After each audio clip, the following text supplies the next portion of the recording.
depois na época também de Napoleão e tudo mais, qualquer tipo de mudança de imposto a mais, uma coisa assim, era confusão, guerra civil, todo mundo saía quebrando tudo. Destruição. Hoje a gente vê facada. movimentações muito mais bruscas e tá tudo certo. Fechou.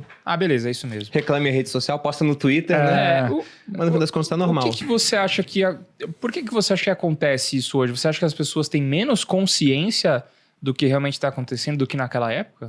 Eu não acho que é menos consciência, porque naquela época as pessoas deveriam ser bem menos conscientes do que acontecia.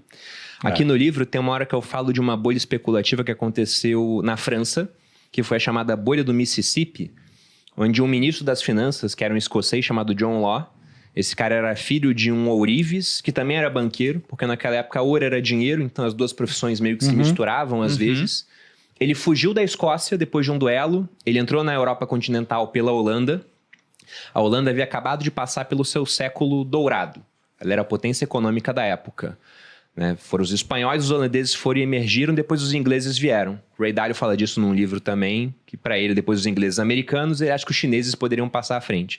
Mas enfim, voltando ao caso da Holanda, quando ele chegou na Holanda, ele viu uma combinação muito interessante. De um banco muito forte, dando crédito, para dar os empréstimos, muitas vezes a garantia era ações de uma companhia monopolista. Eles tinham duas, né? Uma para o Ocidente, uma para o Oriente. A mais famosa é a Companhia das Índias Orientais, que foi uma empresa que ela teve um sucesso estrondoso, chegou a ter colônias que não eram da Holanda, eram da empresa, eram colônias privadas. E o pessoal poderia negociar os papéis dessa empresa numa bolsa de valores. Ele gostou daquilo, a combinação de banco estatal, bolsa de valores. Você tinha essa companhia explorando riquezas. Quando ele chegou na França, ele era um cara que ele entendia de economia e de probabilidade. Ele ganhava dinheiro dos nobres em jogos de apostas. Então, hoje ele lançaria uma casa de apostas, por exemplo, muito provavelmente. E ganharia muito dinheiro, igual ganhou naquela época. A França estava quebrada. A França, naquele episódio, estava sendo governada por um regente, que era o Duque de Orleans, porque o rei, o Luís XV, ele era uma criança.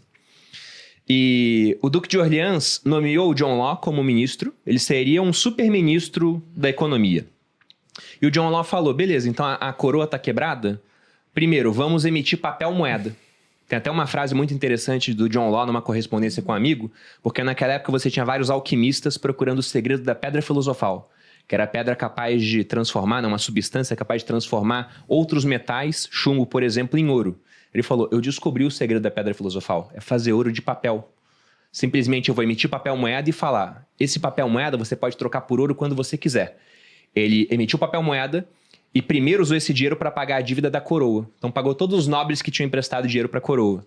Os nobres poderiam trocar aquilo por ouro, certo? Mas ele pensou, como é que eu faço para eles não quererem trocar? Ele foi e falou, não troca não, compra ações da Companhia do Mississippi, que é a empresa monopolista que vai explorar riquezas na América. Porque naquela época, a região central dos Estados Unidos hoje era francesa. Só deixou de ser quando Napoleão vendeu essa região para financiar sua guerra contra os ingleses. E a gente está falando de um século antes do Napoleão, basicamente.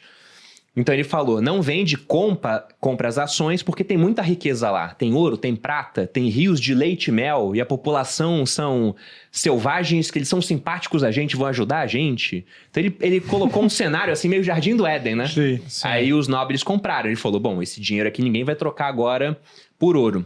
E ele começou a incentivar a especulação em cima das ações, que subiram muito, virou uma bolha financeira. Inclusive, a palavra milionário surgiu nessa época, millionnaire. Era quem tinha 1 milhão de livres, que era a moeda francesa da época. Só que a situação, uma hora, né, o pessoal vai começar a cobrar resultados daquela empresa. E não tinha. Aí ele começou a vender ações e pegar o dinheiro das ações para pagar dividendo para quem já era acionista. Então ele montou um esquema de pirâmide. Ele foi se enrolando todo.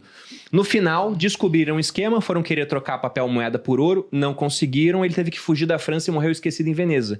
E a França passou por um grande turbilhão social. Alguns historiadores falam, olha, isso foi o embrião que contaminou a mente das pessoas contra a monarquia e deu origem lá depois, de muito tempo, à Revolução Francesa.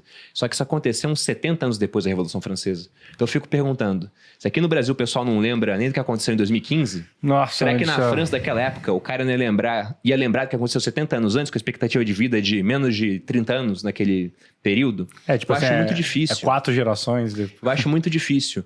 Então, não é que lá o pessoal era mais antenado do que aqui. Eu acho que a massa é sempre a massa. massa, ela esquece das coisas. Tinha um jornalista que falava isso no Brasil, o Ivan Lessa, que a cada 15 anos o brasileiro esquece dos 15 anos anteriores. E eu acho que até ele foi... Até antes, ele estimou um período maior. Acho que muito antes. Coisa de 5 anos já esquece. Então, acho que o que muda é o seguinte. Lá atrás, você tinha uma separação muito clara entre o dinheiro dos reis do dinheiro do povo. E se o rei aumenta o imposto, é porque ele quer gastar mais. Hoje em dia, como qualquer um pode virar governante, qualquer um entre aspas, né? Você não consegue se candidatar sem ter um partido aqui no Brasil. Mas a justificativa é que o dinheiro do povo vai continuar sendo do povo, só sendo usado pelo Estado em prol do povo, em nome do povo. Então, por isso as pessoas se revoltam menos. Até porque, lá na época da Revolução Francesa, não tinha uma desculpa do tipo, não, vou te tributar, mas é para saúde e educação.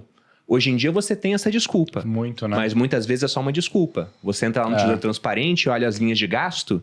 Cara, educação e saúde são as últimas linhas. O maior gasto é com pessoal, ativo e inativo. Cara, eu lembro na época que eu morava em Guarulhos, e era a periferia, então estava muito se desenvolvendo essa parte social. Então, tinha muito projeto de...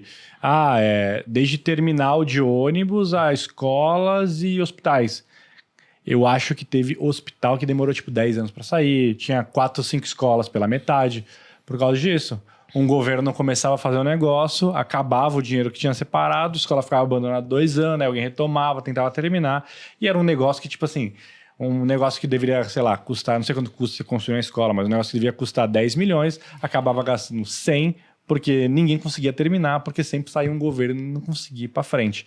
Uma coisa que você falou, engraçado, de 5, 6 anos atrás, eu lembro que mais ou menos uns 7 anos atrás, todo mundo foi pra rua para reclamar 20 centavos de aumento em cima de uma passagem de ônibus. Faz mais de 10 anos, porque foi na época da Dilma ainda. Não, foi 2013. Foi 2013, verdade. 10 anos, por causa de 20 centavos. Hoje a galera aceita pagar um preço, sei lá, de R$2 a mais que daquela época lá de passagem de ônibus, dólar a R$6 e um monte de absurdo que eles encontram dentro do mercado e tudo mais, porque não tem um pouco daquela consciência. Eu nem lembro o que foi aquele despertar da galera ir pra rua. Mas tinham campanhas, né? O gigante acordou. O que será? Eu sinto que o Lucas falou realmente é uma parada que parece que a gente tá acostumado. A gente acostumou. Acho que a gente tá meio anestesiado. Anestesiado. Tipo assim, o governo chega pra você e fala assim, não, cara, é assim mesmo.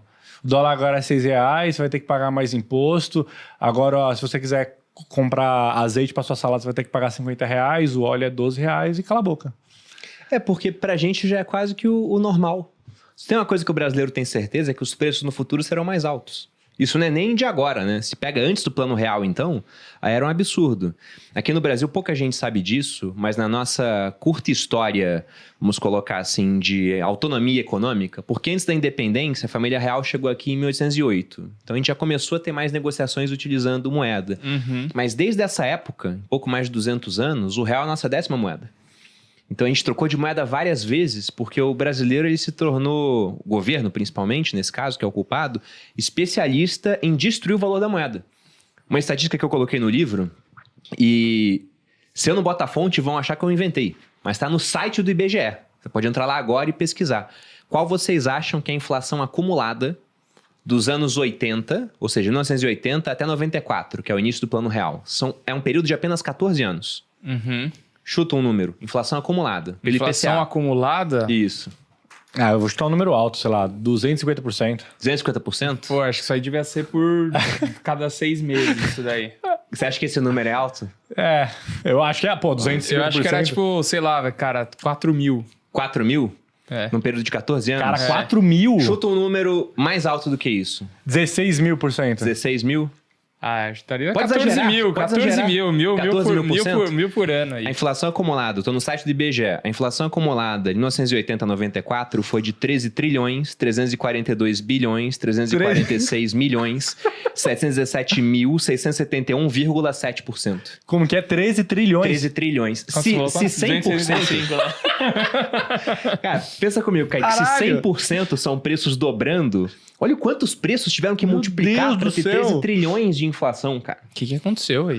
Isso foi a década de 80, nossa década perdida. Aí você pensa, mas por que é uma década perdida? Porque imagina um cara que tinha que empreender. Como é que você ia fazer para empreender se não conseguia fazer conta para projetar o futuro? É verdade. Porque naturalmente, para empreender, essa é uma ideia do Keynes, ele fala que olha, o empreendedor ele tem um certo espírito animal, né? Porque à luz de todos os riscos, se ele é 100% racional, ele não toma decisão muitas vezes. Agora, ele tem aquele impulso, aquele quê de animal de falar, não, vou fazer acontecer. Sim. Nessa época aqui, você podia ter um espírito, não era animal, o espírito zoológico inteiro, entendeu? Todos os animais dentro de você. Você não ia empreender. Você não conseguia projetar o futuro, então não tinha como ter empreendedorismo, era muito menor, então você gerava menos emprego também. Preocupação do brasileiro não era com anos, era com dias. O cara ia para a porta do banco para deixar o dinheiro para no dia seguinte poder pegar com algum tipo de correção pela inflação. E a gente tem hábitos, inclusive, dessa época. O americano não faz compra de mês. Porque ele pode comprar quando quiser. Aqui, por que tem compra de mês? Porque lá atrás, ou você comprava tudo assim que recebia o dinheiro, ou você no dia de amanhã pagaria mais